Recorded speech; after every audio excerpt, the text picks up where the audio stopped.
Your Honor and gentlemen of the jury, this is a clean case of cold-blooded, premeditated and deliberate murder.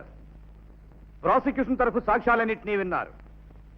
ముద్దాయే హంతకుడని ఘంటాపథంగా నిరూపింపబడింది. అయినా ఒక్కసారి ఆ సాక్ష్యాలన్నింటినీ సింహావలోకనం చేద్దాం. గత జనవరి 22వ తేదీ సాయంత్రం 5 గంటలకు హత్య చేయాలని ఒకే ఒక దురుద్దేశంతో ముద్దాయి ఒక అమ్మాయిని విద్యానగరం తీసుకువెళ్ళాడు. అనుకున్న ప్రకారం హత్య చేశాడు. సావు కేక విన్న మరుక్షణం అక్కడికి ఒకరు కాదు, ఇద్దరు పరిగెత్తుకు వెళ్లారు. ఆ భయంకర దృశ్యాన్ని చూసిన వారిద్దరూ మెరుపుతీగల్లాగా ఇన్స్పెక్టర్ సుందరం దగ్గరికి వెళ్లి జరిగిన సంఘటన అంతా చెప్పారు. ఇన్స్పెక్టర్ వాయువేగంతో హత్య జరిగిన ప్రదేశానికి వెళ్ళాడు. అప్పటికే హంతకుని చుట్టూ జనం మూగిండడం చేత హంతకుడు తప్పించుకు పారిపోలేని పరిస్థితుల్లో ఉండగా ఇన్స్పెక్టర్ ముద్దాయిని ఖైదు చేశాడు. విచారణలో హంతకుడు తానే ఆ అమ్మాయిని స్వయంగా రాతికేసి కొట్టి కిందకు తోసి చంపినట్టుగా ఒప్పుకున్నాడు. శవ పరీక్ష చేసిన డాక్టర్ చక్రవర్తి సాక్ష్యం కూడా హంతకుని వాంగ్మూలాన్నే ఖాయం చేస్తుంది. కనుక సదరు సాక్ష్యాలన్నింటినీ క్షుణ్ణంగా పరిశీలించి ఈ నేరానికి తగిన శిక్షను ముద్దాయికి విధించవలసిందిగా కోర్టు వారిని కోరుతున్నారు. మిస్టర్ వేణు, హత్య చేశానని వాదిస్తున్నారే, ఎవరా అమ్మాయి, ఎందుకు చేశారు? యువరానా, ఆ అమ్మాయి ఎవరు, ఆమెను హత్య చేయడానికి కారణం ఏమిటో నేను చెప్పగలిగితే అసలు ఈ హత్య చేయవలసిన అవసరమే ఏర్పడేది కాదు. వివరాలు చెప్పడానికి వాదించడానికి మీకు ఇష్టం లేకపోతే మీ తరఫున ఎవరికైనా వకాలత్ ఇవ్వరాదు? నేను నేరాన్ని ఒప్పుకుంటున్నాను, శిక్ష అనుభవించడానికి సిద్ధంగా ఉన్నాను. ఇక వాదానికి తావే లేదు కాబట్టి వకీలు నాకు అవసరం లేదు. యువరానా, ముద్దాయి తరఫున విచారణ జరపడానికి కోర్టు వారిని నేను అనుమతి కోరుతున్నాను. యువరానా, నా తరఫున ఎవరు వాదించడం నాకు ఇష్టం లేదు, నేను అనుమతించను. అనుమతి కోరుతున్నది ముద్దాయిని కాదు, కోర్టు వారిని. యువరానా, ఈ కేసులో ముద్దాయి తరఫున విచారణ జరపవలసిందిగా వీరి భార్య నాకు వకాలత్ ఇచ్చారు.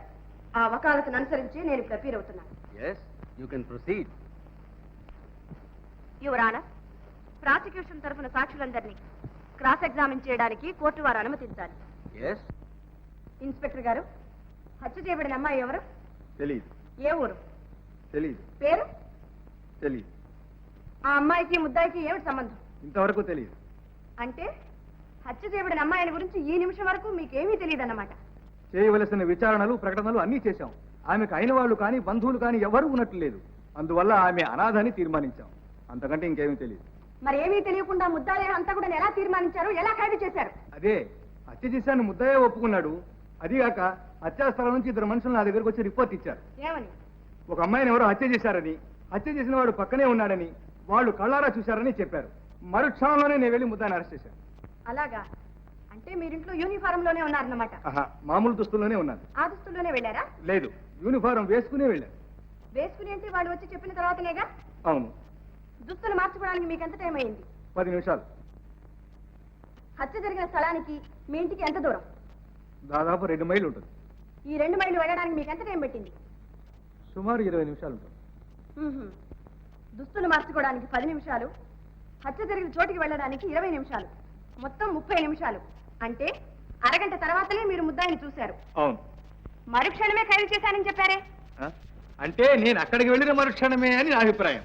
ఓహో, that's all, you can go.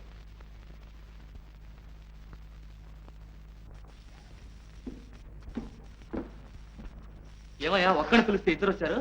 పిలిచినారు కదండి. పిలిచింది ఒక్కనే. అట్ట అంటే ఎట్టారా? ఇద్దరం కలిసే వెళ్ళాం, కలిసే చూసాం, కలిసే రిపోర్ట్ చేసాం, ఇప్పుడు కలిసే సాక్ష్యం చెప్తాం. ఏమంటా బావా? అంతే బావా. మీ ఇద్దరులో భీమన్ ఎవరయ్యా? దేవన్న నేను. సార్ నువ్వు వెళ్ళు.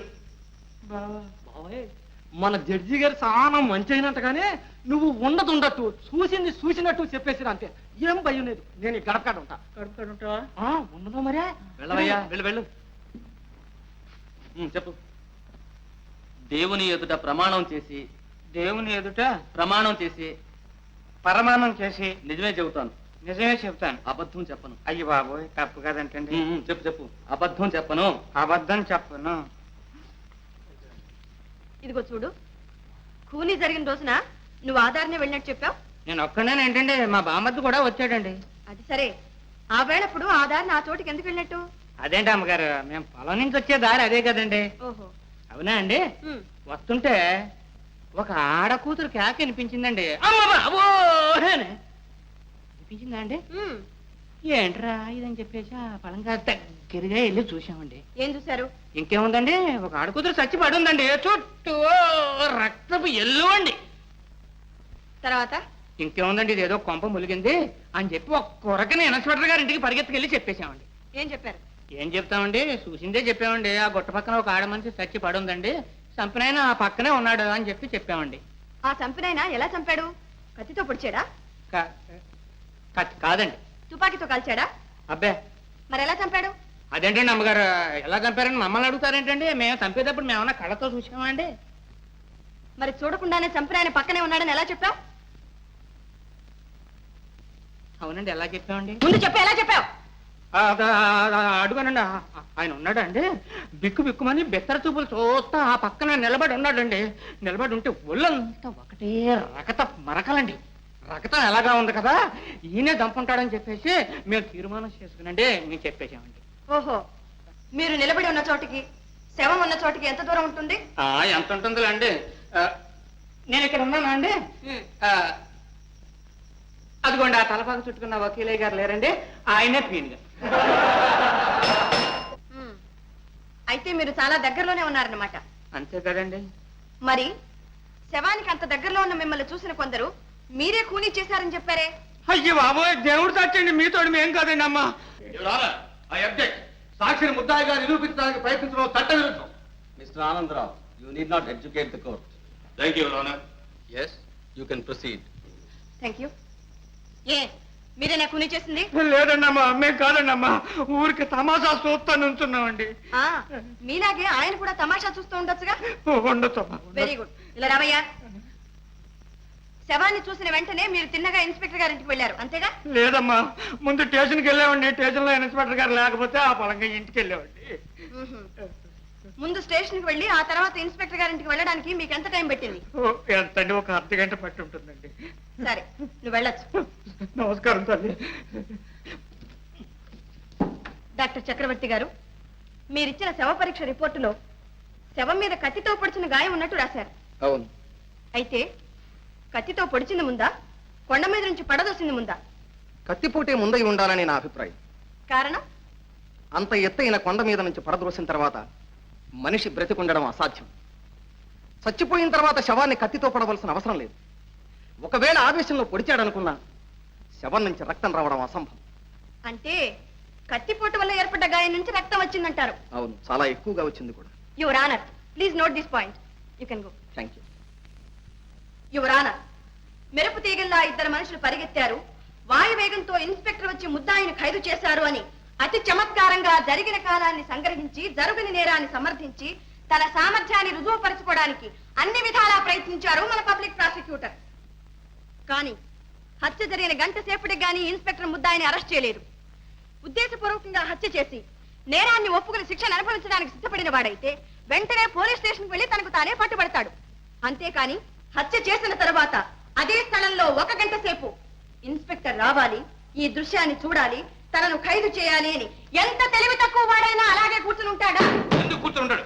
యువర్ ఆనర్, ముద్దాయి ఆరితేరిన హంతకుడు కాదు, ఏదో ఉద్రేకంలో చేసి ఉంటాడు. నెత్తురు కళ్ళ చూడగానే దిగ్భ్రాంతి చెందిపోయాడు, పారిపోదామన్నా కాళ్ళాడలేదు. అటువంటి పరిస్థితుల్లో అదే చోట గంటల తరబడి అతనే కాదు మరి ఏ హంతకుడైనా ఉండిపోతాడనడంలో ఆశ్చర్యం ఏమీ లేదు. యువర్ ఆనర్, యువర్ ఆనర్, హత్య చేయాలని ఒకే ఒక దురుద్దేశంతో ఒక అమ్మాయిని తీసుకెళ్లి ఖూనీ చేశాడని ఇంతకు పూర్వమే వాదించిన పబ్లిక్ ప్రాసిక్యూటర్ ఇప్పుడు ఉద్దేశపూర్వకంగా కాదు ఉద్రేకంలో చేసిన హత్య అని సెలవిస్తున్నారు.